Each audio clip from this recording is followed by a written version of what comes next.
Hello everyone and welcome to lesson 7.2. Here's your objective. I'll be able to solve and write addition equations. This is going to be very similar to last lesson, but last time we used guess and check. So let's start with that. And we used the inverse last time. Alright, so let's start off with guess and check. Something plus 3 equals 8. I know the answer to this, but let's pretend I don't. I'm going to say 4, 5, and 6 all look about sensible, so let's plug those in. Let's go with 4 first. All right, 4 plus 3, 4, 5, 6, 7. That's close, so it's got to be one more. Let's go with 5. 5 plus 3 is 5, 6, 7, 8, and that is the answer. So 5 plus 3 equals 8, so I know that x equals 5. Okay? And we could also go back to doing the inverse. If a plus b equals c, then c minus b equals a. Therefore, 8 minus 3 will equal whatever my x is, and 8 minus 3 is 5. All right, but now we're going to get into the new part, and this is actually the best way. Solve by getting the variable by itself. I'm going to say it again. Get the variable by itself. And I also call that the best way. All right, to get the variable by itself, meaning I need to get x by itself on one side of the equation. Remember, an equation means balancing two sides. So I need x to get by itself and have everything else over here. And I can solve for x then. So if I look at this, what is on my left side of my equation? I have an x plus 3. I need to get rid of this 3 and put it on this side. All right, since it's a positive 3, it's plus 3, I want to get rid of it and cancel it out. So if I minus 3, if I do whatever I do on an equation, because I have to balance it, whatever I do on the left side of the equation, I have to do on the right. So if I minus 3 from this side, I'm going to minus 3 from this side. And 3 minus 3 is 0, so that just cancels itself out. And 8 minus 3 equals 5. So now I'm left with x on the left side equals 5. And I solve for x. X equals 5. All right? So it's important to get the variable all by itself. It wants to be by itself. All right, let's practice getting the variable by itself.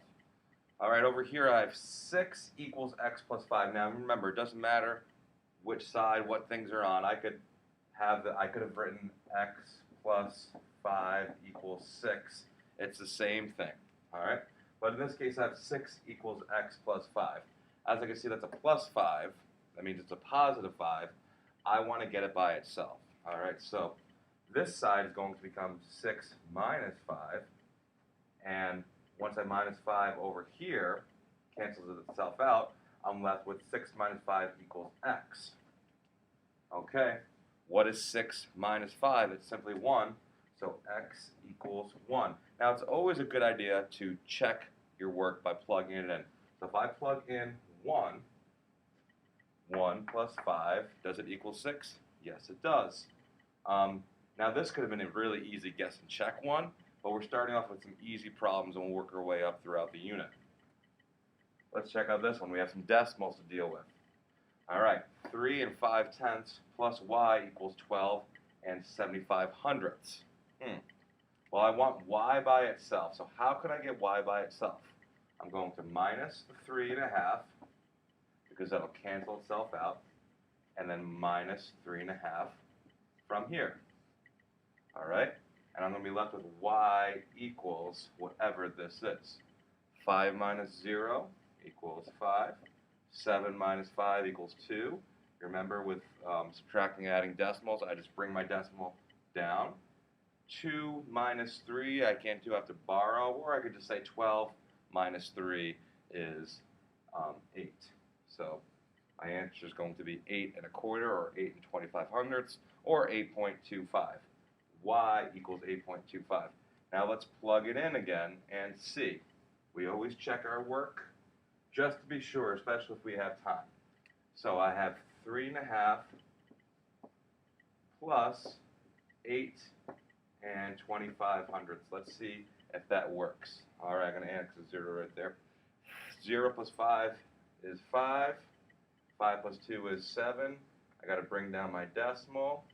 And 8 plus 3 equals 11. Uh-oh, I must have done something wrong there. I think it was my subtraction. See, maybe I did that on purpose. Maybe I didn't. So I'm glad I checked. So let's go back and do it again. If I want y by itself. I minus my 3 and a half to cancel this out, because it's a positive 3 and a half, minus 3 and a half again. All right, let's try it again. 5 minus 0 is 5. 7 minus 5 is 2. Bring down my decimal. Now what's 12 minus 3? It's not 8, it's 9. And my answer is 9 1/4. So y equals 9 1/4. Big thing about this lesson is to check your work and to get the variable all by itself.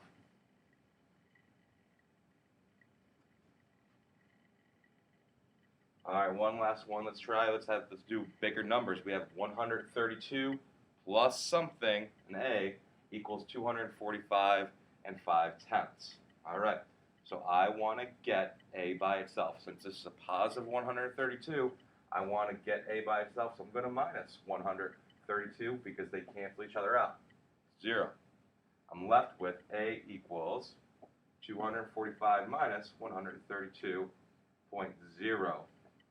All right, 5 minus 0 is 5. Bring down my decimal. 5 minus 2 is 3. 4 minus 3 is 1. And 2 minus 1 is 1. So I have 113 and 5/10. I would like you to go ahead and plug that in and check. All right, or you could even do it mentally. Add 132 plus 113 and a half and see if it equals 245 and a half. All right, and then once you're done checking my work, you could start your problems for the night. And here they are. You have, your question A is, y plus 7 equals 10. I want to see your work. I don't want to see you just guess what your answer is. So please just don't write what y is. All right, so I should see on your homework, oops, drop my cap. I should see on your homework you do 7 minus 7 here. All right, because we want to cancel this out. I should see that work, and then I should see you minus 7 on this side. Same goes for B and C. All right, get the variable by itself, bring it in tomorrow, and we'll go over it. And have a good night. Bye-bye.